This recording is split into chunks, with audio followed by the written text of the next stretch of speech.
அது கண்டிப்பா ஏற்றுக்கொள்ள முடியாது. பிரதானத்துல இந்த கூட்டத்தை கூட்டப்பட்டது ஏன் இவ்வளவு பெரிய ஒரு கன்ஃபியூஷன்? நான் ரொம்ப சிம்பிளான ஒரு பர்சன். அவருக்கு வேற எந்த விதமான ரைட்ஸும் கிடையாது. நேர்பட பேசு நிகழ்ச்சிக்கு உங்கள் அனைவரையும் அன்போடு வரவேற்கின்றேன். இன்றைய நேர்பட பேசு நிகழ்ச்சியில நம்ம விவாதிக்க இருக்கக்கூடிய தலைப்பு என்பது இன்று ஓபிஎஸ் அவர்கள் செய்தியாளர்களை சந்திச்சார். அந்த சந்திப்புல சில கூட்டணி தொடர்பான கேள்விகள் எழுப்பப்பட்டது. அதற்கு அவர் சில விஷயங்களை பகிர்ந்து கொண்டிருக்கிறார். அவர் சொல்வது அதிமுகவில் சேருவதற்கு நான் எந்த நிபந்தனையும் விதிக்கவில்லை அப்படின்னு சொல்றார். நான் எத்தனையோ உயர் பதவிகளில் நான் முதலமைச்சர் பொறுப்பையே நான் வகிச்சிட்டேன், எந்த நிபந்தனையும் நான் விதிக்கல அப்படின்னு சொல்றார். அடுத்து பிரிந்தவர்கள் இணைந்து கூட்டணி அமைத்தால் மட்டுமே வெற்றி பெற முடியும் அப்படின்றார். ஒன்றுபடாமல் அதிமுக பாஜக கூட்டணியால் வெற்றி பெற முடியாது என்று பொருள்பட பேசியிருக்கிறார். நம்ம இந்த ரெண்டு புள்ளிகளை இணைத்து தான் தலைப்பை கட்டமைச்சிருக்கிறோம். பழனிசாமிக்கும் அமித்ஷாவுக்கும் என்ன செய்தி சொல்கிறார் பன்னீர்செல்வம், இதுதான் தலைப்பு. நான் விருந்தினர்களை உங்களுக்கு அறிமுகம் செய்து விடுகிறேன். வழக்கறிஞர் திரு அக்னீஸ்வரன் அவர்கள், வணக்கம் அக்னீஸ்வரன். பத்திரிகையாளர் கோட்டீஸ்வரன் அவர்கள், வணக்கம் கோட்டீஸ்வரன். அரசியல் ஆய்வாளர் பெருமாள் மணி அவர்கள், வணக்கம் பெருமாள் மணி. நம்மோடு முன்னாள் எம்பி திரு கேசி பழனிசாமி அவர்களும் இணைந்திருக்கிறார். வணக்கம் திரு கேசிபி. பெருமாள் மணி, உங்களிடமிருந்தே தொடங்குறேன். ரெண்டு முக்கியமான விஷயம் சொல்றேன். நான் எந்த நிபந்தனையும் நான் விதிக்கல, அதிமுகவில் சேரல அப்படின்னா அது இபிஎஸ்க்கானது. என்ன நீங்க ஒருவேளை அச்சுறுத்தலா பார்க்க வேண்டாம்ன்ற பொருள்பட பேசுறாரா என்னன்னு தெரியல. ரெண்டாவது ஸ்டேட்மெண்ட் இப்போது இருக்கிற கூட்டணியால் ஜெயிக்க முடியாது. அமித்ஷா 20+18 சொல்றப்ப இவர் சொல்வது ஒன்றுபட்டால் மட்டும்தான் ஜெயிக்க முடியும் அப்படின்னு. இந்த ரெண்டு புள்ளிகளின் பின்னணியா என்ன செய்தி சொல்லி இருப்பதா நீங்க நினைக்கிறீங்க?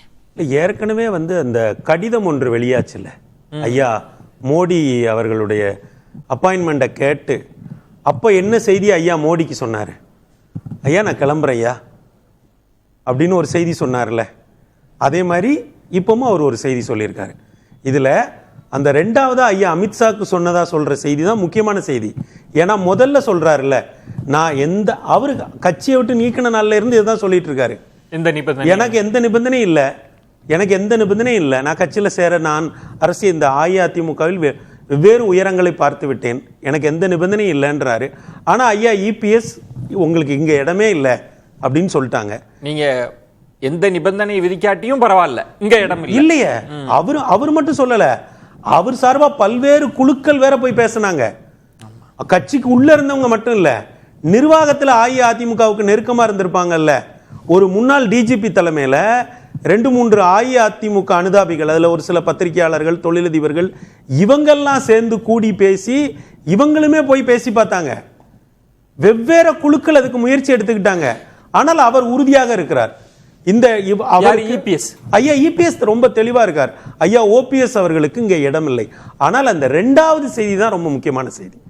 என்னன்னா, நீங்க எவ்வளவு முயற்சி பண்ணினாலும் ஒன்றுபட்ட அதிமுக ஒன்று உருவாகாவிட்டால் தேர்தல் வெற்றி என்பது உங்களுக்கு சாத்தியம் இல்லை.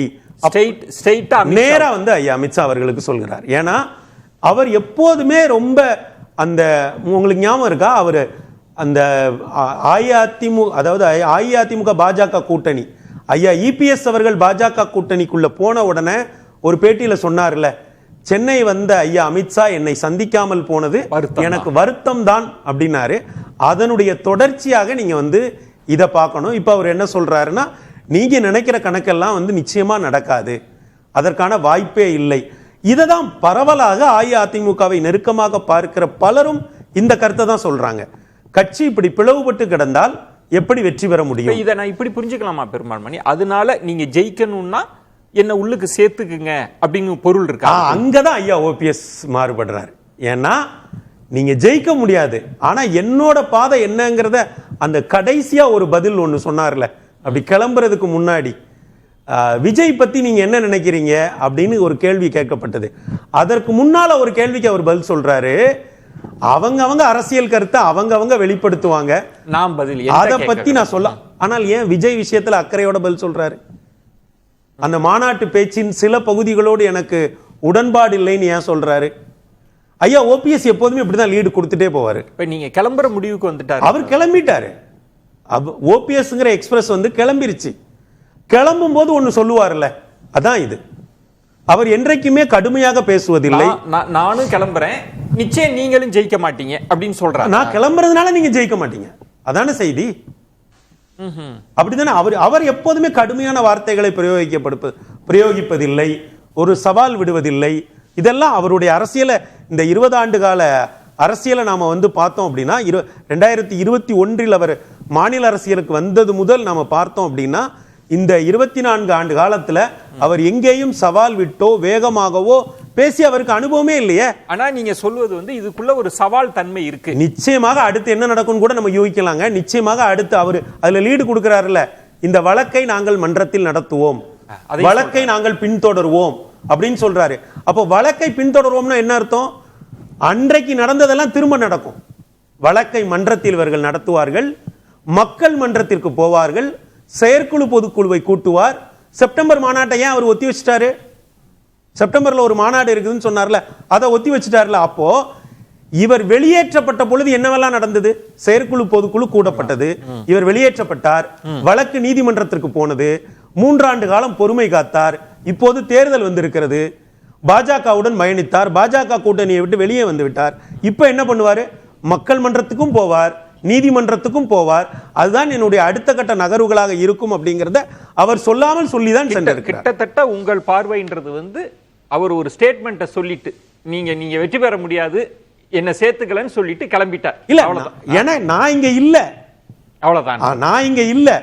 அவர் என்ன நீங்க தூக்கி எறிஞ்சிட்டீங்க அப்படிலாம் இல்ல. இல்ல, நான் இதுல ஒரு பொருள் வர மாதிரியான ஒரு இருந்ததுல, நான் எந்த நிபந்தனையும் விதிக்கல அப்படின்றப்ப நான் இல்லாட்டி இல்லது ஒன்றுபட்டவர்கள், அவர் சொல்வது பிரிந்து இருக்கிறவர்கள்லாம் ஒன்று, எல்லாரையும் ஒன்று சேருங்கன்னு சொல்றார். அப்படி இல்லைன்னா வெற்றி பெற முடியாதுன்றப்ப பாஜக தலையிட்டு சமரசம் பண்ணணும்ன்ற ஒரு கோரிக்கை இதுக்குள்ள இருக்கிறதா நீங்க பார்க்கலையா சார்? என்டிஏ கூட்டணியில ஐயா ஓபிஎஸ் இருந்து கொண்டு நான் எந்த நிபந்தனையும் விதிக்கவில்லை என்று வெளியே இருந்த ஐயா இபிஎஸ் அவர்களுக்கு சொன்ன செய்தி என்பது வேறு. இன்று பாஜகவும் இபிஎஸும் ஒரே அணியில் பயணிக்க துவங்கிய பிறகு நான் எந்த அணியிலும் நான் எந்த நிபந்தனையும் விதிக்கவில்லை என்று ஐயா ஓபிஎஸ் சொல்வதற்கு பொருள் வேறு. ஆனா அவர் தன்னை ஒரு அதிமுக காரரா, நான் அதிமுக தான் ஆட்சி அமைக்கணும்னு எல்லாம் விரும்புவேன், அப்படிதான் நான் நினைப்பேன்னு சொல்றதுக்கெல்லாம் என்ன காரணம்? அடுத்த நான் தான் அதிமுகன்னு கிளைம் பண்ண போறாரு. அவரே சொல்றாருல, நான் 13 ஆண்டு காலம் பொருளாளர். அந்த எமோஷன் கான்டாக்ட நான் தான் அதிமுக அப்படிதான் சொல்லி அதான போறாரு. நான் நீதிமன்றத்துக்கு போறேங்கிறாரு. அவர் சொல்லாத ஒண்ணு இருக்கு. நிச்சயமா பொதுக்குழு செயற்குழுவை கூட்டுவாரு. தஞ்சாவூர்லயோ மதுரையிலயோ கண்டிப்பா கூட்டம் தான் செய்வாரு. கூட்டாம இருப்பாரா? இதற்கு இடையில ஒன்று நடந்திருக்கிறது. என்டிஏ கூட்டணியிலிருந்து ஐயா ஓபிஎஸ் வெளியே வந்திருக்கிறார். என்டிஏ கூட்டணிக்குள் ஐயா இபிஎஸ் போயிருக்கிறார். ஆனால் இதற்கு இடையில் இன்னொரு சம்பவம் நடந்தது. காலமெல்லாம் எந்த கலைஞரை அனைத்து இந்திய அண்ணா திராவிட முன்னேற்ற கழகம் திட்டி தீர்த்ததோ, எந்த கலைஞர் எதிர்ப்பில் அனைத்து இந்திய அண்ணா திராவிட முன்னேற்ற கழகம் பிறந்ததோ அந்த கலைஞருடைய பிள்ளையை ஐயா ஓபிஎஸ் 3 முறை சந்தித்திருக்கிறார். 2 முறை நடைபயிற்சியின் போதும் 1 முறை நேரிலும் சந்தித்திருக்கிறார். 40 நிமிடங்கள் அந்த சந்திப்பு நடந்திருக்கிறது. இதெல்லாம் சேர்த்து நீங்க இது எல்லாவற்றையும் சேர்த்துதான் ஒரு அப்போது சொல்லப்பட்ட சொல்லுக்கு பொருள் வேறு, இப்போது சொல்லப்பட்ட சொல்லுக்கு பொருள் வேறு. அக்னீஸ்வரன், இந்த 2 ஸ்டேட்மெண்ட் அதுக்குள்ள இருக்கு. நான் எந்த நிபந்தனையும் விதிக்கல அப்படின்னு சொல்றார். அதுல இன்னொரு கவனமான இடம், மணி அவர்கள்ட்ட நான் அதை கேட்கல, உங்கள்கிட்ட கேட்கணும். முதலமைச்சர் வேட்பாளர் பற்றிய கேள்விக்கு அதெல்லாம் மக்கள் முடிவெடுக்கணும் அப்படின்றார். முதலமைச்சர் வேட்பாளர் எல்லாம் மக்கள் தாங்க சொல்லணும், நம்ம சொல்ல முடியாது அப்படின்னா அது இபிஎஸ்க்கு எதிரான ஸ்டேட்மெண்ட்டா ஒன்றும் புரியல. ஆனா அவர் சொல்வது பிரிந்தவர்கள்லாம் ஒன்று சேராட்டி எந்த கூட்டணி அமைச்சாலும் ஜெயிக்க முடியாது அப்படின்னு. இது நீங்க எப்படி புரிஞ்சுக்கிறீங்க? ஓபிஎஸோட நிலைப்பாட்டை நீங்க எப்படி புரிஞ்சுக்கிறீங்க? இது பெருமாள் மணி சார் சொல்லும்போது சொன்னாங்க, கட்சி பிளவு ஏற்பட்டிருக்குது.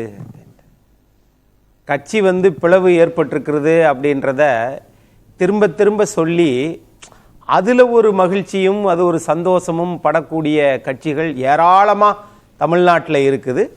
அதுல பெருமாள் மணி சாருடைய வார்த்தைகளே அதுக்கு ஒரு சாட்சியா பார்க்கிறேன். பிளவா பார்க்கல நீங்க? அது பிளவே கிடையாது. செங்குத்து பிளவாக இருந்தால் ஆன்டி டிஃபெக்ஷன் லா அப்படின்னு சொல்லக்கூடிய கட்சி தாவல் தடுப்பு சட்டத்தின் மீது நீங்க அதை செஞ்சிருக்கலாமே, அப்படி நடக்கலையே. அவர் சொல்வது இப்போதைய சூழல்ல நீங்க ஜெயிக்க முடியாது, பிரிஞ்சவர்கள்லாம் ஒண்ணு சேரணும், இந்த கண்டிஷன்ல ஏடிஎம்கே எந்த கூட்டணி வச்சாலும் ஜெயிக்க முடியாதுன்றது. விஜயன் சார் தான் குடிக்காட்டினாலும் பரவாயில்ல, கொட்டி கவுக்கிற ஃபார்முலா இந்த ஃபார்முலா. அவர் ஜெயிக்க இருப்பது இருக்கட்டும், அந்த ஜோசியம் சொல்லுவது ஒருபுறம் இருக்கட்டும். நீங்க அதுல ஜெயிச்சிட்டீங்களா? நீங்கள் முதலமைச்சர் வேட்பாளரா அப்படின்னு கேட்டா என்ன சொல்றீங்க? மக்கள் தீர்மானிப்பார்கள். மக்கள் தான் முதலமைச்சர் வேட்பாளரை முடிவு. நல்ல பதில் சார், நல்ல கேள்வி, நல்ல பதில்.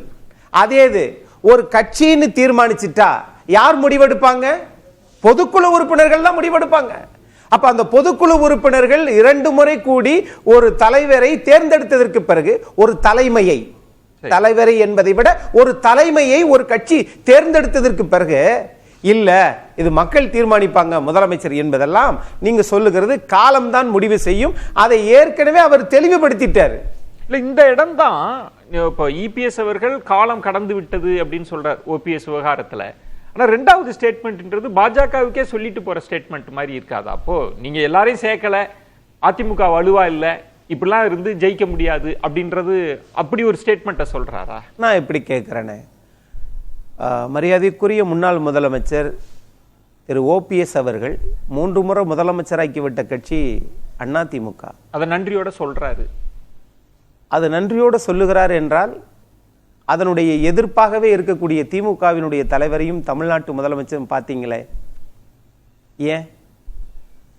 ஒருவேளை நீங்க கடிதம் கொடுத்து பிரதமர் பார்க்காததுக்கு பிறகு மீண்டும் பேச்சுவார்த்தை நடத்தினால் பாருங்க, நான் இத்தனை முறை நான் குறுஞ்செய்தி அனுப்பினேன், அதை அவங்க பார்த்துருக்கிறாங்க, ஆனாலும் பதில் சொல்லவில்லை என்று 2 நிலைப்பாட்டையும் எடுக்கிறீங்களே, ஏன் அப்படி? இல்ல இப்ப ஓபிஎஸ் அவர்களுக்கு இப்ப நீங்க சொல்றீங்க, இப்ப கேசிபி போன்றவர்கள் இன்னும் பல பேர் நீக்கப்பட்டவங்க வெளியேற்றப்பட்டவர்கள்லாம் இருக்கிறாங்கல்ல, அவர் சொல்ல வருவது இவங்கெல்லாம் சேர்த்தாதாங்க அதிமுக வலுவா இருக்கும், இந்த அதிமுகவை வலுவாக்காம நீங்க எந்த கூட்டணி வச்சாலும் ஜெயிக்க முடியாதுன்றது தானே அதுக்குள்ளுக்கு இருக்கிற ஸ்டேட்மெண்ட். இவங்கெல்லாம் வெளியிலே இருந்தா எப்படி ஜெயிக்க முடியும்னு கேட்கிறாரு சார். இது பல வருஷம் இந்த கேள்வியை கேட்டுட்டு இருக்காங்க. வெளியில இருக்கிறவங்க எல்லாம் ஜெயிச்சுட்டாங்களான்னு கேட்கிறேன். இதுக்கு விடையை யாரும் சொல்லவே மாட்டேங்கிறாங்க. திரு எடப்பாடி பழனிசாமி தோல்வியுறுவார், பரவாயில்லப்பா, உங்கள் ஆசைகள் நிறைவேறிக் கொண்டே இருக்கிறது. ஆனால் நீங்கள் வெற்றி பெற்றீர்களா? அது வழக்காடு மன்றத்துக்கு போறீங்க, பொதுக்குழுக்கு போறீங்க, பொதுக்கூட்டம் சொல்லிட்டு திரும்ப அதை ரத்து செய்றீங்க. நீங்க சட்ட போராட்டத்தை சொல்றீங்க. சட்ட போராட்டம் கூட இபிஎஸ் அவர்களுக்கு கை கொடுத்திருக்கலாம், இன்னும் மூல வழக்கு கூட இருக்கு. ஆனா ஓபிஎஸ் சொல்றது மக்கள் மன்றத்துக்கு சொல்றாரு. மக்கள் மன்றத்துல என்னன்னு கேக்குறாரு. கரெக்ட் சார், மக்கள் மன்றம் இருக்கிறது இருக்கட்டும் சார். நீங்க இந்த பக்கமும் ஒரு கால் வச்சுக்கிறீங்க, அங்கிட்டு ஒரு கால் வச்சுக்கிறீங்க, கடைசி எங்களை சேர்க்கலன்னா அவர் தோத்துருவாரு அப்படின்னு சொன்னா இது என்ன சார், என்ன நிலைப்பாடு? இறங்கி வர மாட்டாரா? இபிஎஸ் இறங்கி வர மாட்டாங்களா? அது தலைமை தான் சார் முடிவெடுக்கும். அப்படி நீங்கள் தனி மனிதரை சொல்லாதீங்க. திரு எடப்பாடி பழனிசாமி இறங்கி வர மாட்டாரான்னு நீங்க இந்த கேட்க வேண்டாம். பொதுக்குழு இறங்கி வராதா? அந்த பொதுக்குழுவை நீங்க கேட்க மாட்டீங்களா? அந்த பொதுக்குழு உறுப்பினர்கள் திரு ஓபிஎஸ் அவர்களை நீங்கள் சேர்த்துக் கொள்ள வேண்டும் என்கிற தீர்மானத்தை கொண்டு வருமா? இல்ல இபிஎஸ் சொன்னா பொதுக்குழு கேட்க போகுது, அது எப்படி சார் கேட்காதா? பெரிய விவாதங்கள்லாம் நடக்குமா? அதாவது அது இப்படி நடக்கும்ன்றது அது கட்சி முடிவெடுக்கட்டும். ஒன்று இப்போ ஒருவேளை இப்ப பெருமாள்மணி சொல்ற யூகத்துக்கே சொல்றேன், ஒருவேளை அவர் இன்னொரு அணிக்கு போயிட்டாருன்னு வச்சுக்கோங்க, ஒரு கூட்டணி வச்சுட்டாருன்னா அது அதிமுக பாஜகவுக்கு சிக்கலா இருக்காதா?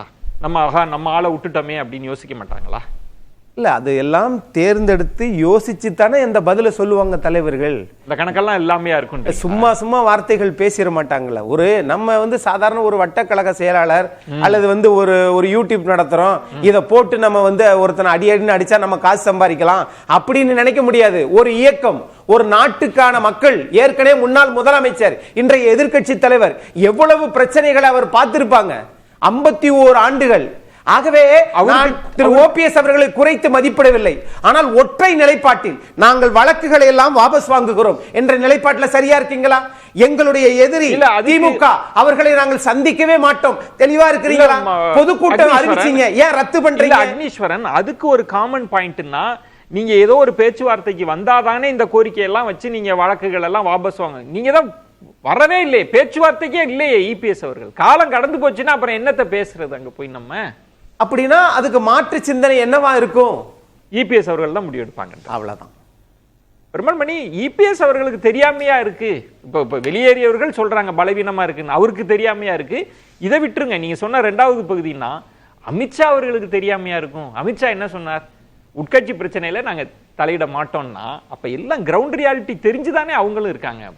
இல்ல அதுல விஜய் ஃபேக்டர் எதிர்பாராம வந்துருச்சுல்ல, அதுதான் பெரிய சிக்கல். என்னன்னா 2021 அவங்க ஆட்சி அதிகாரத்தை இழந்த பிறகு அவங்க வந்து ஓராண்டுக்குள்ளேயே ஐயா ஓபிஎஸ் அவர்களை ஐயா இபிஎஸ் அவர்கள் நீக்கிட்டாங்க. ஆனால் அன்றைக்கு அவர் எந்த வேகத்தையும் காட்டல. இப்ப வழக்கமா வந்து கட்சியில இருந்து நீக்கப்பட்ட தலைவர்கள் என்ன பண்ணுவாங்க, புதுசா ஒரு கட்சி ஆரம்பிப்பாங்க, மீட்டிங் போடுவாங்க. அவரு அப்படி பொறுமை காத்தாரு. இப்ப வேகம் காட்டுறாரு. அதுக்கு விஜய்ன்ற ஃபேக்டர், அது எங்க முக்கியமான ஃபேக்டர் இல்லையா? அப்ப அது அண்ணன் என்ன மிஸ் பண்றாரு, இப்ப பொதுக்குழு கூடியதானே முடிவு எடுக்கணும்னு சொன்னாரு, பொதுக்குழு கூடிதானே நீக்கிச்சுங்கிறாரு. இப்ப அதே பொதுக்குழு இவரு கூட்டினா என்ன பண்ணுவீங்க? அந்த இடத்தை நோக்கி தான் நகருது. அன்றைக்கு நீங்க பொதுக்குழு கூட்டி தானே முடிவு எடுத்தீங்க. பொதுக்குழு யாரு இவருக்கு, யாரு பொதுக்குழு உறுப்பினர்கள் ஆதரவு தெரிவிக்க? ஏங்க இவர் அந்த கட்சியினுடைய ஒருங்கிணைப்பாளர், வழக்கு அப்படிதானே இருக்கு. இவர் புதுசா போடுவார், நிச்சயமா போடுவார்ல, எப்படி போடாம இருப்பாரு? கேசிபி இதுல உங்கள் நிலைப்பாடுன்றத பிறகு பேசலாம்.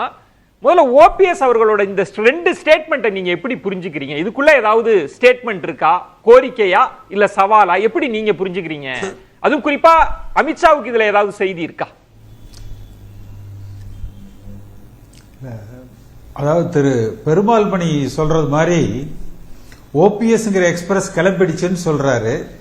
கடைசியா முடிக்கிற போது முதலமைச்சர் திரு ஸ்டாலின் அவர்களை 3 முறை சந்தித்தார் என்று திரு ஓபிஎஸ் அவர்கள் திமுகவின் பக்கம் செல்கிறார் என்பதாக அவர் வந்து சொல்லியிருக்காரு.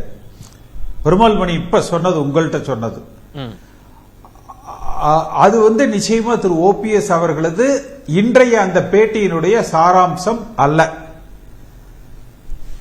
விஜய் அவர்கள் பாஜக அதிமுக கூட்டணிக்கு வருவார் என்று பாஜகவுக்கு ஒரு எதிர்பார்ப்பு இருந்தது. எடப்பாடி பழனிசாமி 99% எதிர்பார்த்தார், நம்பினார். அப்படி விஜய் வரவில்லை என்ற உடனே அதிமுக தொண்டர்களிடத்தில் ஒரு சோர்வும், ஒரு இந்த கூட்டணி அவ்வளவு பலமாக அமையவில்லை என்கிற எண்ணமும் இருக்கு.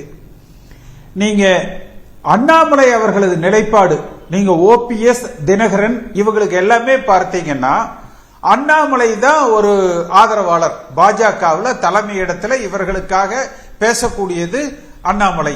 ஏன்னா சென்ற நாடாளுமன்ற தேர்தலின் பொழுது அண்ணாமலை தான் அதிமுக ஓபிஎஸ் தலைமையில வருனாரு, டிடிவி தலைமையில வருனாரு. அப்ப இவருடைய ஆதரவாளர். அண்ணாமலை கடுமையான எடப்பாடி பழனிசாமி எதிர்ப்பாளர். திரு விஜய் அவர்களது அந்த மாநாட்டுக்கு பிறகு சில அவரவர் நிலைப்பாடுகள்ல சில மாறுதல்கள் ஏற்பட்டிருக்கு. அதுல அண்ணாமலையினுடைய மாறுதல் என்பது எடப்பாடி பழனிசாமி அவர்களை முதலமைச்சர் ஆக்க வேண்டும் என்பதை அண்ணாமலையே அவர்களது அந்த பொதுக்கூட்டத்தில் வந்து பேசுறார். அடுத்து திரு அமித்ஷா அவர்களும் கூட எனக்கு இந்த திரிசா படம் மாதிரி எனக்கு 18 உனக்கு 20 என்று அந்த காம்பினேஷன் சொல்றதெல்லாம் அந்த 18ல ஓபிஎஸ் வாக்குகளும் இருக்கு, தினகரன் வாக்குகளும் இருக்கு. அப்ப அந்த என்டிஏங்கிற அந்த கூட்டணி இன்டாக்டா இருந்தா மட்டும்தான் அந்த நாடாளுமன்ற தேர்தலுக்கான அந்த 18% வாக்கு என்பது நிச்சயமா அந்த விஷயம், அந்த 18 உட்பிரிவுகள் அறியாதவர் அல்ல திரு அமித்ஷா அவர்கள். விஜயனுடைய முடிவுக்கு பிறகு நீங்க ஒரு நுணுக்கமான இடம் வந்திருக்கிறீங்க. அது உண்மையில கவனிக்க வேண்டியது. என்டிஏ அவர் 18ன்னு சொல்றதுக்குள்ள டிடிவி இருக்கிறார், ஓபிஎஸ் அவர்கள் இருக்கிறாங்க, அதுதான் இந்த 18 அப்படின்னு. ஆனா ஓபிஎஸ் ஓட இந்த பேச்சுன்றது அவருக்கு என்டிஏ அலைன்ஸ்ல எனக்கு இடம் வேணும்னு கேட்கல, பிரிந்தவர்கள் எல்லாம் ஒன்று கூடணும்னு சொல்றார். இப்ப உங்களை போன்றவர்கள் எல்லாம் அதிமுகவுக்கு வந்து அப்புறம் ஒரு கூட்டணி வச்சாதான் ஜெயிக்கும்னு சொல்ற மாதிரி தானே அந்த துணி இருக்கு. அதான், அதாவது திரு எடப்பாடி பழனிசாமி அவர்களை பொறுத்த வரைக்கும் 3 நிலைப்பாடுகள் அவரிடத்துல வந்து இருக்கு. முதல் நிலைப்பாடு, ஒருவேளை விஜய் இந்த கூட்டணிக்குள் வந்திருந்தா இந்த பிரிந்தவர்கள், விலக்கப்பட்டவர்கள், நீக்கியவர்கள் இதை பற்றி எந்த பரிசீலனைக்கு இடம் இல்லை. இப்ப விஜய் வந்து அந்த கூட்டணிக்கு வந்து வரல. அடுத்து எடப்பாடி பழனிசாமியை பொறுத்த வரைக்கும் நீங்க எல்லாரும் அந்த பழைய என்டிஏ அப்படியே வாங்க, நான் அதாவது பிஜேபி கூட எல்லாரும் கூட்டணி போட்டுக்கிறீங்க, அதிமுக பிஜேபியோட கூட்டணி போட்டுக்கலாம், இந்த நிலைப்பாட்டில் வந்து இருக்கார் எடப்பாடி பழனிசாமி இன்றைய தேதிக்கு. அதைத்தான் திரு அமித்ஷா அவர்களும் 18, 20 அல்லது 21 என்கிற அந்த நிலைப்பாட்டில் வந்து சொல்றாரு. இப்ப இந்த அதே போல ஓபிஎஸ்ங்கிறவரு நான் திமுக பக்கம் போயிருவேன் என்கிற அளவுக்கு வேகமா கிளம்பி திரு ஸ்டாலின் அவர்களை சந்தித்தவர் இன்றைக்கு நிதானமாக திருப்ப ஒரு யூட்டர்ன் அடிச்சு தான் வந்து இல்ல அதிமுக நான் சேர்றதுக்கு எந்த நிபந்தனையும் இல்ல, இப்படி நாங்க கூட்டணி வைப்பதற்கு பதிலாக நேரடியாக அதிமுக கட்சி ஒன்றிணைய வேண்டும் என்கிற அந்த கோரிக்கையை தற்பொழுது திரு ஓபிஎஸ் அவர்கள் வலியுறுத்துகிறார்கள். கிட்டத்தட்ட இதுக்கு முன்னாடி ஓபிஎஸ் சொன்னது என்ன? கேசிபி திரும்பவும் பேக் டு தி எனக்கு இந்த கூட்டணியே வேண்டாம், பழைய இடத்துக்கே வந்தாச்சு. ஆமா, ஓபிஎஸ் உடைய நிலைப்பாடும் வந்தாச்சு. அதத்தான் அவர் சொல்றாரு. ஆனா அதுலயும் கூட இது என்னுடைய நிலைப்பாடு இல்ல. எடப்பாடி பழனிசாமி என்ன நினைப்பார்னா, நீங்க வந்து கூட்ட நிபந்தனையின்றி இணையறோம்னு சொன்னீங்க, ஆனா பத்திரிகையாளர் கேட்ட பொழுது அண்ணாமலை மாதிரி நீங்க வந்து எடப்பாடி பழனிசாமியை முதலமைச்சர் ஆக்கிறது தான் என்னுடைய ஒரே லட்சியம் என்று நீங்க சொல்லல. முதலமைச்சர் யார் என்ற கேள்விக்கு மக்கள் முடிவு செய்வார்கள் நீங்க சொன்னீங்க என்று எடப்பாடி பழனிசாமி இதையும் குதர்க்கமாக மட்டுமே தான் எடுத்துக்கொள்வார். நிபந்தனை இல்ல. இதுல ஒரே ஒரு பாயிண்ட் திரு கேசிபி, இதுல அவர் சொன்னது வந்து பிரிந்தவர்கள் எல்லாம் ஒன்று சேர்ந்து கூட்டணி வச்சா மட்டும்தான் ஜெயிக்க முடியுன்றார். நீங்க அப்படி ஒண்ணு சேர்க்காட்டி கூட்டணி ஜெயிக்காதுன்றது கிட்டத்தட்ட இது அமித்ஷாவுக்கான செய்தியும் கூட தானே. அப்படி விஷயம் அது இல்ல. எடப்பாடி பழனிசாமி கண்ணுக்கு என்ன தெரியும்னா, எடப்பாடி பழனிசாமி கண்ணுக்கு முதலமைச்சர் யார் என்கிற கேள்விக்கு நீங்கள் தயங்காமல் எடப்பாடி பழனிசாமி தான் முதலமைச்சர்னு சொன்னீங்களா, முதலமைச்சர் வேட்பாளர்னு சொன்னீங்களா? இல்ல, மக்கள் முடிவு செய்வார்கள்னு சொன்னா அப்ப ஓபிஎஸ்க்கு வெளிப்படையாக எந்த நிபந்தனையும் நான் விதிக்கவில்லை என்று சொன்னாலும் கூட உள்ளுக்குள் பாஜக தன்னை முதலமைச்சர் வேட்பாளராக முன்னிறுத்தினால் மட்டும்தான் மக்கள் வாக்களிப்பார்கள் என்கிற ஒரு ஆதங்கம் ஓபிஎஸ் மனதில் இருக்கிறது. எடப்பாடி பழனிசாமிக்கு மொத்த பேட்டியில இந்த ஸ்கொயர் மட்டும்தான் அவர் கண்ணுக்கு வந்து தெரியும். ஒரே வரியை பார்த்து இன்னும் அந்த நெருடல் என்பது வந்து அவ்வளவுதானே. அவருக்கு என்ன, அவரோட பொசிஷன் அவ்வளவுதான். கட்சி ஜெயிக்குது, கட்சி ஜெயிக்கல, இதெல்லாம் பிஜேபியோட வேலை, கட்சிக்காரங்களோட வேலை. எடப்பாடி பழனிசாமிக்கு பட்டுன்னு கேட்ட உடனே நீங்க அண்ணாமலை அடிச்சாரு பாருங்க, எடப்பாடி பழனிசாமி முதலமைச்சர் ஆக்குறத எங்க கடமைன்னு, அது மாதிரி ஓபிஎஸ் சொன்னாரா? சொல்லல. அப்போ ஓபிஎஸ் வந்து இன்னும் மனம் திருந்தவில்லை. இது மட்டும்தான் எடப்பாடி பழனிசாமியுடைய பார்வையில் இருக்கும். நீங்க சொல்றது அல்லது தமிழ்நாடு முழுக்க ஒட்டுமொத்த இன்றைய தேதிக்கு அதிமுக தொண்டர்களது பார்வை என்பது, அதாவது அந்த பர்செப்ஷன் பாலிடிக்ஸ்ல நீங்க வந்து கூட்டணி அர்த்தமெட்டிக் அதெல்லாம் தாண்டி அதிமுக ஒன்றிணைந்தால் தனித்து நின்று கூட இன்றைய திமுக அரசாங்கத்தை வீழ்த்துகிற வல்லமை உண்டு. அதை எடப்பாடி பழனிசாமி உணர்ந்து கொள்ள மறுக்கிறார். பேசலாம் கேசிபி. அதுல நீங்க சொன்னது இன்னொரு வார்த்தையும் கூடுதலா சேர்த்திருக்கிறீங்க. அந்த முதலமைச்சர் வேட்பாளர்ன்றத அவர் வெளிப்படையா சொல்லல, மக்கள்ன்றதுனால திரும்பவும் குழப்பம் இருக்கு. ஆனா ஓபிஎஸ் தன்னை முன்னிறுத்தணும், பாஜக தன்னை சொல்லணும்ன்ற எதிர்பார்ப்பு கூட இதுக்குள்ள இருக்கலாம் அப்படின்னு சொல்லியிருக்கீங்க. நம்ம தொடர்ந்து பேசலாம் கேசிபி. கோட்டீஸ்வரன், இந்த சமீபத்திய இன்றைய பேட்டி என்ன செய்தியை சொல்றதா நினைக்கிறீங்க? கோட்டீஸ்வரன் நேயர்களுக்கு வணக்கம். குழப்பம் மேலும் குழப்பம். 4.5 வருஷத்துக்கு கழிச்சு திருப்பி மறுபடியும் வந்தா சுட்டா ஆமாங்க. என்ன சொன்னேன்னா, அண்ணன் கேசிபி கரெக்டா சொன்னாரு. 3 விஷயம்தான் நிலைப்பாடெல்லாம். அப்புறம் திமுக அரசு ஜெயிக்கக்கூடாது, வீட்டுக்கு போகணும், அதிமுக ஆட்சி வரணும், எடப்பாடி பழனிசாமி முதல்வர் ஆகணும், நான் அதுக்கு வேலை செய்ய போகிறேன். முடிஞ்சு போச்சு. 30 செகண்ட் கூட கிடையாது. இதை சொன்னால் மேபி அழுத்தம் ஜாஸ்தியாகும். அவர் என்ன சொல்கிறாரு, மக்கள் முடிவு எடுப்பாங்க. முதல்ல நீங்கள் முடிவு எடுத்தீங்களா? அண்ணாமலை பாருங்கள் எவ்வளோ புத்திசாலித்தனமாக பதவி போச்சு, இருக்கிறதும் போயிடும் பொழுது. ஏன்னா இபிஎஸ் வந்து பிஜேபி கிட்ட அந்த ட்ராக்ஷன் ஜாஸ்தியாக இருக்குது. பிஜேபி பாரதிய ஜனதா கட்சியை பொறுத்தவரை எப்பவுமே நம்பர் 1 யாரோ அவங்ககிட்ட தான் அவங்க வியாபாரம் பேசுவாங்க, கூட்டணி பேசுவாங்க, எல்லாமே அவங்களோட நிலைப்பாடு அது. அப்படி இருக்கும்போது இவர் வந்து தவறு மேலே தவறு. ஃபஸ்ட்டு ஓபிஎஸ் ஐயா வந்து பிரதமர் மோடிக்கு பாக்கியம் லெட்டர் எழுதுனது தப்பு. இப்போ இவர் வந்து அண்ணன் செல்லூர் ராஜு மாதிரியோ இல்லை வந்து விஜயபாஸ்கர் மாதிரியோ சாதாரணமாக அமைச்சராக இருந்து ஒரு சீனியர் கிடையாது. முதல்வராக இருந்தவர், ஒருங்கிணைப்பாளராக இருந்தவர், அம்மையார் ஜெயலலிதாவுக்கு நம்பிக்கைக்குரியவர். இவர் போயிட்டு ஸ்டாலின் அவர்களை பார்க்குறாரு. ஃபஸ்ட்டு மோடிக்கு லெட்டர் எழுதிட்டு அதுக்கப்புறம் கூட்டணியிலேருந்து வெளில போகிறேன்னு சொல்லிட்டு அது ஒரு ஃபவுல், தப்பு. அரசியலில் பொறுமை வேணும், அதிக பொறுமையாக இருக்கிறதும் தப்பு. அதுக்கு இவர் தான் எடுத்துக்காட்டு. ஸோ மோடிக்கிட்ட அந்த பிரச்சனை, கூட்டணியிலேருந்து இவர் யாரும் வெளியேற்றலை, இவரே போய் கூட்டணியில் இருந்தார், அப்புறம் இவரே வெளியில் போயிட்டார். ரைட்டுங்களா? சரி, கூட்டணி விட்டு வெளில போனீங்களே, எதனா ஒரு மக்கள் சார்ந்த ஒரு பிரச்சனையை சொல்லணும்ல.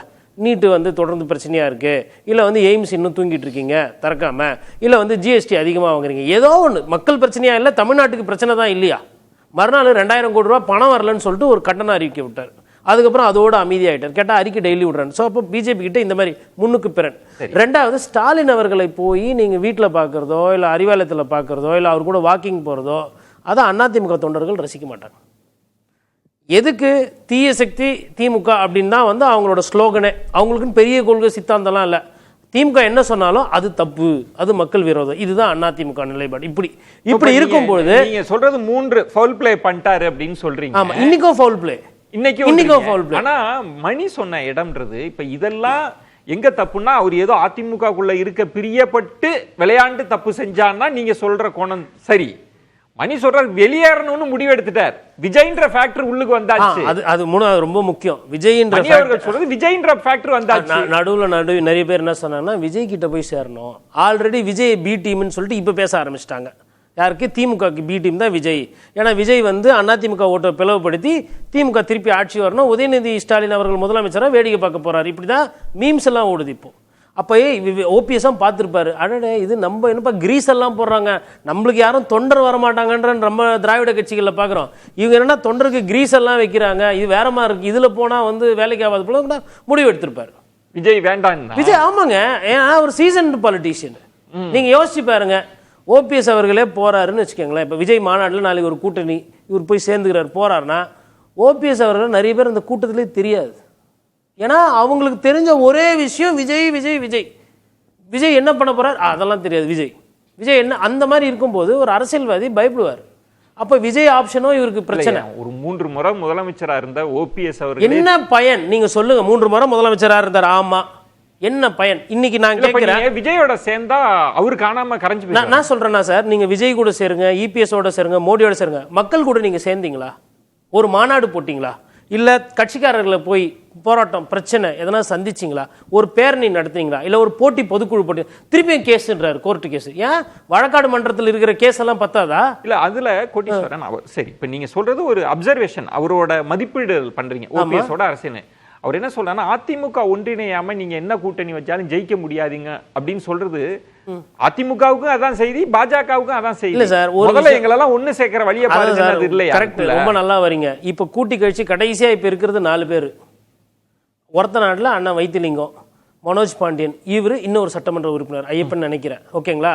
இதை தாண்டி அவங்கள நம்பி போனவங்களோட நிலைமை என்ன? அவங்க ஏன் ஓடி வந்தாங்க ஐயா ஓபிஎஸ்? இந்த கேள்விக்கு பதில் இருக்கா?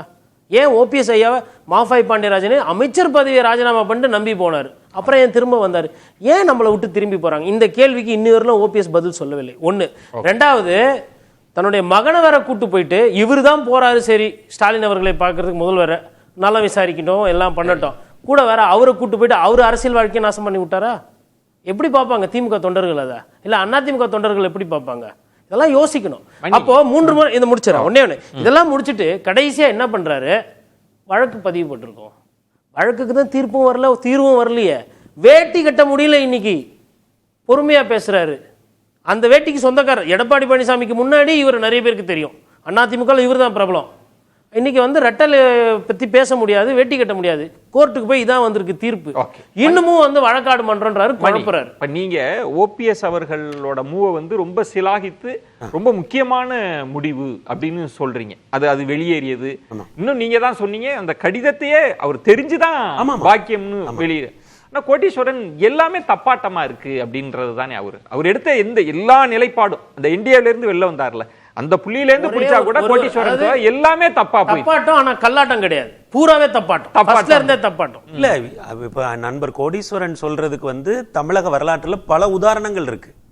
ஐயா சம்பத் வந்து திமுக இருந்து வெளியேறினார்ல, அங்க இருந்து ஆரம்பிங்க. முன்னேற்ற கழகங்கள் ஆரம்பிச்ச நாள்ல இருந்து ஐயா சம்பத் வெளியேறினப்ப என்ன நடந்ததுன்னு பாருங்க. கோட்டீஸ்வரன் என்ன சொன்னாரோ அதான் நடந்தது. ஐயா STS வெளியேறினார்ல, எவ்வளவு ஆயிரக்கணக்கான மாணவர்களை அரசியல் படுத்திய ஒரு அறிஞர் அவர் வெளியேறினார்ல, என்ன நடந்தது? வரல. ஏங்க, நான் இன்றைக்கு இருக்கிற தலைவர்களை குறிப்பிட்டு சொல்ல விரும்பவில்லை. ஆனால் இப்படி வெளியேறி தனியே ஒரு கட்சி ஆரம்பித்து 1 அல்லது 2 தேர்தல்களை சந்தித்து விட்டு திரும்ப தாய் கழகத்திற்கோ தேசிய கட்சிகளுக்கோ போனவர்கள் பட்டியல் தமிழ்நாட்டில் பெரிதாக இருக்கிறது. அவர்கள் ஒன்றும் கள அரசியல் தெரியாத சாதாரண ஆட்கள் இல்லை. இன்றைக்கு ஐயா OPS இருந்த இடத்துல 80களில் இருந்தவங்க 90களில் இருந்தவங்க அப்படி பண்ணிருக்காங்க. கோட்டீஸ்வரன் நான் இங்க தப்பா சார் அவர் சொன்னது திரும்ப திரும்ப திரும்ப நடந்திருக்கு சார். எங்க வேறுபடுறாரு OPS? நீங்க அவர் சொன்ன விஷயத்தை இன்றைக்கு இருக்கக்கூடிய பல தலைவர்கள் ரிப்பீட் பண்ணிக்கிட்டே இருந்திருக்காங்க. அது எந்த பலனையும் OPS அவர்களுக்கு அந்த பொறுமை OPS எங்க இல்ல. இப்ப நீங்க சொல்றது இப்ப NDAல இருந்து வெளில வந்துட்டு சில மூவ் பண்றாருல, இப்ப கோட்டீஸ்வரன் சொல்றாரு அவருக்கும் பலன் தராது, அவங்க பையனுக்குமே பலன் தராது சார். அததான் நான் சொல்றேன். இது நீங்க சொல்ற ஃபார்முலாவை இதுவரை தமிழ்நாட்டுல ஒரு 10க்கும் மேற்பட்ட தலைவர்கள் கட்சிகள்ல இருந்து நீக்கப்பட்ட போது நீங்க என்ன சொன்னீங்களோ அதை தான் செஞ்சாங்க. ஆனால் அந்த ஒன்னும் நடக்கல சார். OPS பொறுமை காக்குறாரு, நிதானமா போறாரு. இவரோட நல்லூர் இந்த மூவ்லாம் வந்து ராஜதந்திரம் சார். நான் இன்னும் உடைச்சே சொல்றேன் சார். ஐயா திருநாவுக்கரசு ஒரு நேரத்தில் ஐயா MGRின் வாரிசாகவே பார்க்கப்பட்டவர். ஐயா வைகோ ஒரு நேரத்தில் கலைஞரின் வாரிசாகவே பார்க்கப்பட்டவர். ஐயா தினகரன் ஒரு நேரத்தில் ஜெயலலிதா இருங்க முடிச்சற விஜயன். இவங்க எல்லாரும் ஒரே பேட்டர்ன்ல மாட்டினாங்களா? ஐயா கண்ணப்பனும் இதே போல ஒரு கட்சி ஆரம்பிச்சாரா? மாட்டிக்கிட்டாங்க. அவங்க எல்லாம் எங்க கண்ணப்பன் சீரணி அரங்கத்துல கூட்டின கூட்டத்தை இன்னைக்கு வரை யாரும் கூட்ட முடியல. நீங்க சொல்வது அப்போ நான் என்ன கேட்கிறேன்னா, இன்றைக்கு சமகால அரசியல் அறிவு மிக்க கள வீரர்களாக இருந்த ஐயா திருநாவுக்கரசில் இருந்து ஐயா OPS எங்கே வேறுபடுகிறார்? ஐயா வைகோவில் இருந்து ஐயா OPS எங்கே வேறுபடுகிறார்? ஐயா கண்ணப்பன்ல இருந்து ஐயா எங்க OPS வேறுபடுகிறார்? இன்னொரு கூட்டணி சார். அதுதான் சரியா போகுது சார். இந்த பொறுமை சார் கோட்டீஸ்வரன், இந்த பொறுமையும் ஒரு தனி கட்சியெல்லாம் போகல, இன்னொரு கூட்டணிக்குன்னு போறார். அது வந்து இல்ல சார், அவர் இப்ப கிளைம் பண்ண போறாரு. அதிமுக இப்ப கிளைம் பண்ண போறாரு. பண்ணிட்டு இன்னொரு கூட்டணிக்கு போவாரா? இந்த கூட்டணி அவர் அதுக்கப்புறம் சார் எப்படி சார் அவர் ஒரு மூயே அவர் வெளிப்படுத்த மாட்டாங்க சார். நான் என் क्वेश्चனை கன்சாலிடேட் பண்ணிறேன். ஐயா சம்பத்தில் இருந்து ஐயா STSல இருந்து ஐயா திருநாவுக்கரசில் இருந்து ஐயா வைகோவில் இருந்து ஐயா கண்ணப்பனில் இருந்து ஐயா TTVயில் இருந்து OPS எந்த புள்ளியில் வேறுபடுகிறாருன்னு புரிஞ்சீங்கன்னா அவருடைய நகர்வுகளை நீங்க புரிஞ்சுக்க முடியும். இதுக்குள்ள பெரிய கணக்கு இல்ல சொல்றாரு. நீண்ட பதில் சொல்லிருக்காரு. நான் எனக்கு கொஞ்சம் நேரம் கொடுங்க. ஏன்னா ஒரு பிரேக் போயிட்டு வாங்க. நீங்க சம்ம பண்ணிருங்க. அதுக்கு மட்டும் என்ன பார்வையில நீங்க எப்படின்னா அரசியல்ல வந்து மக்களோட நலன் தான் முழுசா இருக்கு. ரைட்டுங்களா? இப்போ இவர் பண்ற அரசியல்ல மக்களோட நலன் இப்ப பாத்துட்டு இருப்பாங்க நேயர். OPS இந்த மாதிரி மாறி மாறி பேசுறதோ மாசரம் பேசுறதோ எனக்கு என்ன ஃபர்ஸ்ட். ரெண்டாவது டிடிவியோட ஒப்பிடுறாங்க. டிடிவி தினகரன் தனிக்குன்னு ஒரு பாதை அமைச்சு ஒரு வாக்கு விகிதாச்சாரத்தை காட்டிட்டு அவரு ரெடி ஆயிட்டார். அதனால தான் வந்து காலம் பதில் சொல்லுன்றாரு, காலம் கடந்து போச்சுன்றாரு. டிடிவி தினகரன் வந்து தெளிவா இருக்காரு. விஷன் இருக்கு, எனக்குன்னு வாக்கு வங்கி இருக்கு, எனக்குன்னு ஃபாலோவர்ஸ் இருக்காங்க. அப்போ அவர் பேசும்போது அந்த பேரத்தன்மையோ கூட்டணி கணக்கோ மத்திய அரசோ இல்ல எதிர்கட்சி தலைவரோ முக்கியத்துவம் கொடுப்பாங்க. ஆனா OPS அவர்கள் இந்த நொடி வெறினோ கூட்டத்தையும் கூட்டல, மக்களையும் பார்க்கல. இன்னொன்று கோட்டீஸ்வரன், ஒருவேளை இப்ப நீங்க விடுங்க, அவரு நீங்க ஜெயிக்க முடியாதுன்னு சொல்றாருல. ஆமா, நான் ஜெயிக்கிறேனா இல்லையோ இல்ல, நான் இல்லாம நீங்க ஜெயிக்க முடியாது அப்படின்ற ஸ்டேட்மெண்ட் பெரிய ஸ்டேட்மெண்ட். Super sir. இது எப்படின்னா இந்த சைக்கிள் ஓட்டும் போது ஒருத்தர் நல்லா ஓட்டின்னு போறாங்கன்னு வச்சுங்களேன், அந்த சைக்கிள்ல வந்து கம்பி எடுத்து உள்ள விடுறது, நான் விழுந்துட்டேன் நீயே விழு. இதெல்லாம் ஒரு இல்ல சார். OPS அங்க வெளிய வந்தாரு சார். OPS வெளியில வரல. அவர் வானகரத்துல செயற்குழு பொதுக்குழுவை கூட்டி OPS வெளிய அனுப்புனது யாருங்க சார்? வரலாறையே மாற்றி பேசுறாருங்க. மாத்திலாம் இல்ல, அவர் வெளியில வந்தாரா சார்? சைக்கிள்ல டபுள்ஸ் போயிட்டு இருந்தவங்க எங்க டபுள்ஸ் போயிட்டு இருந்த OPS இறக்கி விட்டது யாருங்க? நான் முடிக்கல, இன்னும் நான் திரும்ப வரேன் கோட்டீஸ்வரன். திரு KCP, இப்ப நான் 26 எலெக்ஷனுக்கு இந்த தலைப்பை சுருக்கணும்னு நினைக்கிறேன். நம்ம OPS ஓட செயல்பாடு அதெல்லாம் தாண்டி இந்த 26 எலெக்ஷன்ல என்ன கணக்கு ஓடிட்டு இருக்கு KCP? இந்த பேட்டி எதை சொல்லுது?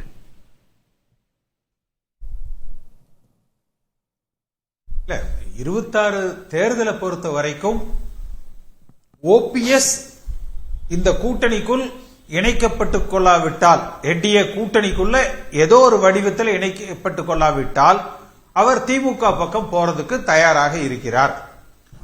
பெருமாள்மணி சொன்ன மற்ற தலைவர்கள் திருநாவுக்கரசர் மற்றவர்கள் யாருமே திமுக பக்கம் போகல. அப்படி போனதற்கு பிறகு அவர்களை அதிமுக தொண்டர்கள் ஏற்றுக்கொள்ளவில்லை. ஓபிஎஸ் செய்த மாபெரும் தவறு திரு ஸ்டாலின் அவர்களை சந்தித்தது, அரசியல் ரீதியாக சந்தித்தது. உடல்நலம் விசாரித்தது அது பரவாயில்ல.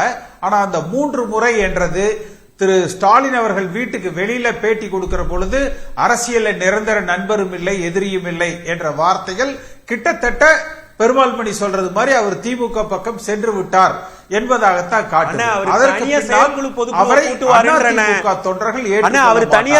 பொதுக்குழுவை கூட்டுவார். திமுக அவருக்கு மறைமுக ஆதரவை கொடுக்கும், தனியா செயற்குழுவை கூட்டுவாரு. நான் தான் அதிமுக கிளைம் பண்ணுவாருன்னு சொல்றேன். நான் திமுகவுக்கு போவாருன்னு சொல்லல. அதான் பெருமாள் மணிக்கு ஓபிஎஸ் ஆதரிக்கிறது போல ஆதரிச்சு அடிச்சு காலி பண்றாரு. அதிமுக தொண்டர் ஓபிஎஸ் ரோட்ல போனா கல்லெடுத்து அடிக்கிற அளவுக்கு ஓபிஎஸ் மேல அதிருப்தியா அதிமுக தொண்டனுக்கு கிரியேட் பண்றாரு. திமுக ஆதரவோட அவர் பொதுக்குழு கூட்டுவார்னா அப்ப ஓபிஎஸ் எந்த கட்சிக்கு தலைவராகணும்னு நினைக்கிறாரு, எந்த கட்சிக்கு நினைக்கிறாரு? நான் தான் அதிமுக, நான் தான் அதிமுக ஒருங்கிணைப்பாளர், ஓபிஎஸோட வெல் நான் தான் தலைமை ஒருங்கிணைப்பாளர். நீங்க ஓபிஎஸோட வெல் விஷரா தெரியல, அவரை அதாவது துதிபாடி அவரை ஒளிச்சறதுன்னு முடிவு பண்ணிட்டீங்கன்னு நினைக்கிறேன். அதாவது அடுத்து ஆனா ஓபிஎஸோட பலம் இன்றைய தேதிக்கு ஓபிஎஸ் உடைய பலம் என்பது அதிமுக பலம் இல்ல. ஆனால் அந்த சமுதாயத்துல அவருக்கு ஒரு வாக்கு வங்கி, அவர் மீது அனுதாபம் கொண்ட வாக்கு வங்கி இருப்பதாக சென்ட்ரல் நாடாளுமன்ற தேர்தல் வரை அவர் நிரூபித்திருக்கிறார். ஒன்று. அடுத்தது, ஒன்றுபட்ட அதிமுக என்பது வெறும் ஓபிஎஸ் தினகரன் அப்படிப்பட்டது மட்டுமே அல்ல. கள அளவுல பல இடங்கள்ல பல பேர் ஒதுக்கப்பட்டிருக்கிறாங்க. இன்றைய தேதிக்கு மக்கள் பார்வையில திமுக கூட்டணி ஒரு பலம் வாய்ந்த கூட்டணியாக காட்சி தருகிறது. ஆனா வெறும் இன்றைய தேதிக்கு அதிமுகவோட இருக்கிறது பாஜக கூட்டணி மட்டும்தான். மற்றபடி விசிபிளா ஒரு பெரிய மிகப்பெரிய தமிழகம் முழுக்க வாக்கு வங்கி உள்ள ஒரு கட்சி என்கிற அளவுல பெரிய கட்சிகள் எதுவும் கூட்டணிக்கு இல்ல. அப்ப இந்த சூழ்நிலையில ஒன்றுபட்ட அதிமுக உருவாக்கப்பட்டால் அது வலிமையானதாக கருதப்படும். அதே மாதிரி மற்றவங்க சொல்ற மாதிரி முடிச்சிருங்க கேசிபி சுருக்கமா. இல்ல, மற்றவங்க சொல்ற மாதிரி இபிஎஸ் வெற்றி பெற மாட்டாரு, நீங்க ஜெயிச்சிருவீங்களா, நீங்க ஜெயிச்சிட்டீங்களாங்கிறது. இபிஎஸ் டிரைவிங் சீட்ல உட்கார்ந்து இருக்காரு, மற்றவங்க அந்த பஸ்ல கூட இருந்து இறக்கி விட்டீங்கன்னு தான் கேட்டுக்கிட்டு இருக்கிறாங்க. டிரைவிங் சீட்ல இருக்கிறவர் தான் அதுக்கு பொறுப்பாளர். அதனால மற்றவங்களை நீங்க ஏன் அந்த இடத்தை அடையல என்று கேட்க முடியாது. ஒன்றுபடுத்தப்படாவிட்டால் நிச்சயமாக எடப்பாடி பழனிசாமி முதலமைச்சராக முடியாது. அதிமுக ஆட்சி அமைப்பு. கோட்டீஸ்வரன் 2 விஷயம். ஒன்னு, அதிமுகவை ஒன்றுபடுத்தணும். எல்லாரும் இப்ப கேசிபி சொன்ன மாதிரி பிரிந்தவர்கள் எல்லாரையும் ஒண்ணுக்கு கொண்டு வரணும்ன்ற ஒரு வாய்ப்பு இல்லையா, ஓபிஎஸ் தனியா போறதுக்கான வாய்ப்பு தான் இருக்கு. எப்படி பாஜக யோசிக்கும்னு நினைக்கிறீங்க கோட்டீஸ்வரன்? பாஜக யாருக்கு செல்வாக்கு இருக்குன்னு பார்ப்பாங்க. இப்போ ஒருவேளை ஓபிஎஸ் ஐயாக்கு தனிப்பட்ட முறையில் ஒரு 5 விழுக்காடு இல்லை 8 விழுக்காடு வாக்கு இருக்குன்னு வச்சுக்கோங்களேன், ஓட் ஷேர் இருக்குன்னா அவரை இந்த மாதிரி விட மாட்டாங்க. இந்த நேரம் கூப்பிட்டு என்ன வரும்போது வாங்க ஏர்போர்ட்டில் நீங்களும் ஒரு 10 நிமிஷம் பார்த்துட்டு போங்க, ஒரு மேரி பிஸ்கெட்டு காஃபி தொட்டு சாப்பிட்டு போங்க, என்ன ஆகிட போகுது, ஒரு பூங்கொத்து கொடுக்க போறீங்க, ஒரு சிரிப்பு, ஒரு ஃபோட்டோ, இவ்வளோ தானே. அந்த 10 நிமிஷம் ஒதுக்கலன்ட்டு தானே ஐயா ஓபிஎஸ் கோச்சிக்கிட்டு வெளியில் போயிட்டாரு. அதாவது இங்கே என்ன பிரச்சனைனா, பாஜக என்ன பார்க்குதுன்னா, யாருக்கு வாக்கு வங்கி இருக்கோ அவங்க கிட்ட தான் அவங்க எப்பயுமே ஒட்டுவாங்க. அவங்களோட நிலைப்பாடு ஜெயிக்கணும்னா கூடுதல் இல்ல, அது கரெக்ட். இப்ப கேசிபி சார் சொல்றது கரெக்ட். ஒவ்வொரு ஓட்டும் இந்த மாதிரி ஒரு தேர்தல்ல ரொம்ப முக்கியம். ஆனா எடப்பாடி பழனிசாமி என்ன நினைக்கிறாருன்னா, இது நாளைக்கு ஒரே தொல்லையா இருக்கு, தொந்தரவா இருக்குது. அதிமுக இருக்கிறீங்க, ஆனா நடுவுல பூங்கொத்து போய் நிர்மலா சீதாராமனை பாக்குறீங்க. செல்லூர் ராஜுக்கு நடுவில் ஒரு பிரச்சனையாச்சு, திமுகவோட நட்பு பாராட்டாரு மதுரையில், அவருக்கு ஒரு சொந்த பிரச்சனைக்குன்னு சொல்லிட்டு அவர் காரில் ஏற்றல, அதுதான் காரணம்னாங்க. அதே மாதிரி வேலுமணி போயிட்டு சைலண்டாக ஆர்எஸ்எஸ் மீட்டிங்கு போனார், அவர்கிட்டயே ஒரு 2 நாள் பேசலை. அப்போ இதில் உச்சகட்டமாக இதுக்கெல்லாம் காரணம் ஐயா ஓபிஎஸ். என்ன நம்பினா குருமூர்த்தியோட என்ன உங்களுக்கு தொடர்பு வேண்டி கிடக்குது? அதுக்கப்புறம் போயிட்டு முருகன் பிரச்சனையில வருதுல, அண்ணாமலை பாத்தீங்கன்னா ஓபிஎஸ் வந்து ஒரு முக்கிய தலைவர், இவர் வேணான்னும் போது ஓபிஎஸ் முக்கிய தலைவர். இன்னைக்கு அண்ணாமலை நட்டாத்துல விட்டு ஓடி போயிட்டாரா இபிஎஸ் பின்னாடி. இப்ப தனிமைப்படுத்தப்பட்டிருக்கு யாரு? சரிங்க, அதெல்லாம் விட்டுருங்க. இப்போ இவ்வளவு பிரச்சனை இருக்கு இல்லைங்களா, இப்ப கூட சசிகலா அவர்களை போய் வீட்டுல பார்க்கலாம் ஓபிஎஸ், இல்ல டிடி விதிநகரனை சேர்ந்து நடுவுல எங்கன்னா பார்க்கலாம். ஸ்டாலினை பார்த்ததுக்கு பதிலா இவங்க 2 பேரை பார்த்திருந்தாருன்னா அதிமுக தொண்டை என்ன நினைப்பான், எப்பா நம்ம குடும்பம் பிரிஞ்சு போயிருந்தாலும் உள்ளுக்குள்ளே தானே. சசிகலா அவர்கள் என்ன சொல்றாங்க, நீர் அடித்து நீர் விலகாது அப்படின்ற அந்த கன்சாலிடேஷன் பண்ணிட்டு, சரி டிடி விதிநகரன் வாங்க, சசிகலா வாங்க, நான் இருக்கிறேன் மதுரையில விஜய் போட்டப்பல அதை விட ஒரு சிறப்பான மாநாடு போட்டு காட்டினா அப்போ இபிஎஸ் என்ன யோசிப்பாரு, ஓஹோ இவருக்கு செல்வாக்கு இருக்கு போல, இவர் இருந்தா நம்ம ஜெயிப்போம்னா கண்டிப்பா சேர்த்துக்குவார் அவருமே, இல்லாட்டி வாய்ப்பு இல்லைன்னா வாய்ப்பு இல்லை. அக்னீஸ்வரன் கோட்டீஸ்வரன் சொல்றபடி பார்க்கிற போது இந்த திரு ஸ்டாலின் அவர்கள் சந்தித்ததுனால இந்த அதிமுக ஒன்றுபடுதல்ல ஓபிஎஸ் ஆப்ஷன் இல்லைன்னு புரிஞ்சுக்கலாமா? ஏன்னா ஸ்டாலின் அவர்களை சந்திச்சதுனால அந்த முடிவு தானா, இனி ஒன்றுபடுவதற்கான வாய்ப்பு இல்லையா? பெருமாள்மணி சார் சொல்லும்போது திரு ஈவி.கே. சம்பத்து, திரு வைகோ அவங்களெல்லாம் சொன்னாங்க, ஐயா எஸ்டிஎஸ் சோமசுந்தரம் அவங்கெல்லாம் சொன்னாங்க. ஆனால் அவங்களெல்லாம் தாண்டி 97 அம்மையார் ஜெயலலிதா அவர்கள் இருக்கிற போது போட்டி பொதுக்குழுவை நடத்தியவர் மரியாதைக்குரிய திருநாவுக்கரசு அவர்கள். ஆகவே அதில் நீங்கள் போட்டி பொதுக்குழுவும் கூட்டலை என்பதுக்கு வரலாற்று சான்று, அதை நம்ம விட்டுருவோம். தமிழ்நாட்டில் சார் 3 கட்சிகள் 2 கட்சிகளோடும் பேச்சுவார்த்தை நடத்தி கொண்டிருக்கிறது. 3 கட்சிகள்னா 3 நிலைப்பாடு. அது யாருன்னா பாட்டாளி மக்கள் கட்சி தலைமை ஒரு இடத்துல இருக்காங்க, ஐயா ஜூனியர் அன்புமணி ஒரு இடத்துல இருக்கிறாங்க. அதே மாதிரி இப்ப தேமுதிக அங்கேயும் பேசுறாங்க, இங்கேயும் பேசிக்கொண்டுதான் இருக்கிறார்கள். ஆனால் இதையெல்லாம் தாண்டி திரு விஜய் அவர்கள் ஒரு நிலைப்பாட்டில் இளைஞர்களை தன் பக்கம் இந்த மாநாட்டின் மூலம் ஈர்த்து இருக்கிறார். ஆக இங்க என்ன நடக்குதுன்னா, அங்க பேசிட்டு மரியாதைக்குரிய முன்னாள் முதலமைச்சர் ஓபிஎஸ் அவர்கள் அங்க போய் பேசிட்டு, அங்க பேசியதற்கு பிறகு திமுகவின் நிலைப்பாடு என்ன தெரியுமா சொல்லியிருக்கிறாங்க, நீங்க எங்களோட வர வேண்டாம், அப்படி வருவதாக இருந்தால் இறுதியாக ஒரு வாய்ப்பு கேட்டு முடிச்சிட்டு வாங்க, நீங்க தனியா நில்லுங்க, மற்றதையெல்லாம் நாங்க பாத்துக்கிறோம், ஆனா நீங்க எங்களோட வந்துடாதீங்க என்று அவரை ஆட்டுவித்தால் ஆடுவதோர் யாரோ அப்படி மாதிரி தான் இந்த நிலைப்பாடு இருப்பதாகத்தான் உண்மையான தகவல்கள் வெளியே வருகிறது. உங்களுக்கு அப்படி ஒரு தகவல் கிடைச்சிருச்சு. ஆமா, ஆகையினால இங்க ஒற்றை நிலைப்பாடு அப்படின்னு பாக்குற போது திரு எடப்பாடி பழனிசாமி அவர்கள் அதிமுகவினுடைய நிலைப்பாட்டில் இருக்கிறாரு. ஆனால் அவர் ஜெயிக்க மாட்டாரு, அவர் வரமாட்டாரு, அவர் தோத்துருவாரு என்று சொன்னால் சொல்லிக்கொண்டே இருங்கள். ஆனால் எதிர்த்து கொண்டே இருக்கிறவர் யார் என்பதை ஒற்றை நிலைப்பாட்டில் இருக்கிறவர்கள் தான் அரசியல் வெற்றி பெறுவார்கள். திரு மோடி அவர்களை எதிர்த்து கொண்டே இருக்கிறார் தமிழ்நாட்டின் மாண்புமிகு முதலமைச்சர் அவர்கள், வெற்றி பெற்றுக் கொண்டே இருக்கிறார். அதுபோலதான் எல்லா அரசியல் கட்சிகளும். சுருக்கமா பெருமாள் மணி எல்லாரும் இந்த தலைப்பை சம்ம பண்ணலாம். இந்த செய்தி பன்னீர்செல்வம் செய்தி அடுத்த கட்ட நகர்வா எப்படி போகுன்றது ரொம்ப எல்லாம் அவர் விருப்பப்பட்டு எடுக்கல சார். மோடி மனசுலயும் அவருக்கு இடம் இல்ல, ஐயா மோடி மனசுலயும் இடம் இல்ல, ஐயா இபிஎஸ் மனசுலயும் அவர் இடம் இல்ல. அவர் வேற என்ன பண்ணுவாருன்னு நான் சொல்றேன். நீங்க வந்து திரும்ப திரும்ப சமாதானம் பேசுங்க, உள்ள வாங்கன்னா ஐயா இபிஎஸ் நினைக்காம உள்ள வர முடியுமா? ஐயா மோடி நினைக்காம என்டிஏ கூட்டணியில வர முடியுமா? 2 இடத்துலயும் கதவு அடைச்சிருச்சு. எதிரிக்கு எதிரி நண்பன்கிற அடிப்படையில ஐயா ஸ்டாலின் அவர் சந்திச்சுட்டாரு. திமுக ஆதரவு கொடுக்கணும், நேரடியாக ஆதரவு கொடுக்கும். அரசியல் ஆதரவுனா என்ன? அதெல்லாம் ஒரு பொலிட்டிக்கல் டேம் இல்லையா? நிச்சயமாக அவர் வந்து சட்ட போராட்டத்தை நடத்துவார், மக்கள் மன்றத்துக்கு போவார், தன்னுடைய தலைமை ஒருங்கிணைப்பாளருங்கிற இடத்தை செயற்குழு பொதுக்குழு வழியாக கூட்டுவார். இதெல்லாம் அவர் விரும்பி எடுக்கிறதில்ல, அவர் மீது திணிக்கப்பட்டவை.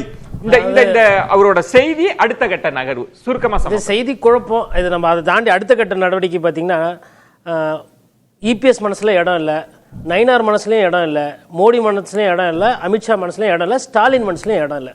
இல்லைன்னா இப்போ திமுக சேர்ந்துருக்கணும் அன்னைக்கு, இல்லைன்னா ஏதோ ஒரு விஷயம் வந்துடும், இல்லை பி டீம் ஆகணும். இப்போ என்ன சாத்தியம் என்ன இருக்குன்னா, ஏன்னா ஒரு நல்ல மனிதர்னு வச்சுக்கிறோம் நம்ம, மக்கள் கிட்ட போயிட்டு அம்மா உணவகம், அம்மா திட்டங்கள், பெண்களுக்கு தாலிக்கு தங்கம், அம்மா ஏன்னா அவர் வந்து ரெட்டலன்னு சொல்றாரு, இதெல்லாம் வந்து திமுக செய்யல, திமுக வந்து வரக்கூடாதுன்னு சொல்லிட்டு மக்கள் கிட்ட போய் பிரச்சாரம் பண்ணி மக்களை தொண்டர்களை சந்திச்சு அப்படி ஒரு மொமெண்டம் பில்டு பண்ணாருன்னா, நாளைக்கு எலெக்ஷன் நேரத்தில் டிசம்பர்ல இதே பிஜேபியோ இல்ல இதே ஏடிஎம்கே கூட கூப்பிட்டு பேசுவாங்க. அதை விட்டுட்டு நான் திருப்பி கோர்ட்டுக்கு போறேன், நான் தான் அதிமுக சொன்னார்னா, இங்க இருந்து இன்னும் கீழே கீழே கீழே கீழே தவறி ஒண்ணுமே இல்லாம போவார். கேசிபி சுருக்கமா இந்த செய்தி அடுத்த நகர்வு எப்படி கணிக்கிறீங்க? அதாவது திருச்செங்கோடு நாடாளுமன்ற தொகுதி நான் நாடாளுமன்ற உறுப்பினராக இருந்த இடம். எடப்பாடி பழனிசாமி 98 அங்க வெற்றி பெற்றார். 99 நடந்த தேர்தலில் திருச்செங்கோடு நாடாளுமன்ற தொகுதியில 2000 பூத்து. எடப்பாடி பழனிசாமி தோற்றது வெறும் 2000 ஓட்டு நாடாளுமன்ற தேர்தல்ல. எடப்பாடி பழனிசாமியே இப்ப அதிமுக தலைமை கழகத்துல சொன்னது, ஒரு பூத்துக்கு ஒரு ஓட்டு விழுந்திருந்ததுன்னா நான் அந்த இடத்துல தோத்திருக்க மாட்டேன் என்றது. அப்ப அன்றைக்கு 1999 தோற்ற எடப்பாடி பழனிசாமி திருப்பி 2011 12 வருஷம் கழிச்சு தான் லைம் லைட்டுக்கு வந்தாரு. அதனால மற்றவர்களுக்கு இழப்பதற்கு என்ன இருக்கிறதோ அதை விட பெரிய இழப்பு எடப்பாடி பழனிசாமிக்கு ஏற்படும் இந்த முறை ஆட்சிக்கு வராவிட்டால். அதனால எல்லோரையும் அரவணைத்து இந்த இயக்கத்தை ஒன்றுபடுத்த வேண்டிய நிலையில் எடப்பாடி பழனிசாமி இருக்கிறார். அப்படி ஒன்றுபடுத்தப்பட்ட அதிமுக உருவானால் மட்டுமே தான் வருகிற தேர்தலில் வெற்றி பெற முடியும். அக்னீஸ்வர், இங்க 2026 ஜனவரியில இவை எல்லாவற்றுக்கும் தெளிவான ஒரு வரைபடம், எல்லாவற்றுக்கும் தெளிவாக ஒரு பதில் கிடைக்கும். ஒன்று. இன்னொரு விஷயம், ஜனவரி புத்தாண்டு பிறக்கட்டும் அப்படின்றீங்க. அது ஒண்ணு. ஆமா, அது வரைக்கும் இவங்க எல்லாம் ஒற்றை நிலைப்பாட்டுல என்ன அதிமுகவின் நிலைப்பாடு என்னவோ அதுக்கேற்ற மாதிரி அவர்கள் முடிவெடுத்தால் அது தலைமைதான் அந்த முடிவை இறுதி செய்யும். அவங்க இருந்தாலும் கூட முடிவு இபிஎஸ் அவங்க கையில. அவர்தான் நானும் முதல்ல அவர்தான் இது பண்ணுவார்.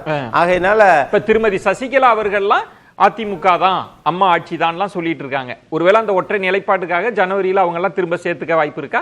இவர்கள் எல்லோரும் அதிகாரத்துக்கு வந்தது ஆளுமை மிக்க தலைவர்களாக தமிழ்நாட்டில் இன்னைக்கும் தெரிகிறது. அதிமுகவினுடைய சின்னம் புரட்சி தலைவர், புரட்சி தலைவி அம்மா அவர்கள். ஆகவே இவர்கள் 4 பேரும் அந்த 3க்கும் தீங்கு செய்யாமல் இருந்திருந்தால் சரி, அது என்னன்றத ஜனவரி தெரியும். ஆளுங்கட்சியா எதிர்கட்சியா இருந்தால் வழி பிறக்கும்ன்றீங்க. பொறுத்து பார்க்கலாம். விருந்தினர்களுக்கு என்னுடைய நெஞ்சம் நிறைந்த நன்றிகளை தெரிவித்துக் கொள்கிறேன். மற்றொரு தலைப்புல சந்திக்கலாம். நன்றி, வணக்கம். அது கண்டிப்பா ஏற்றுக்கொள்ள முடியாது. பிரதானத்துவம் இந்த கூட்டத்தில் கூட்டப்பட்டது.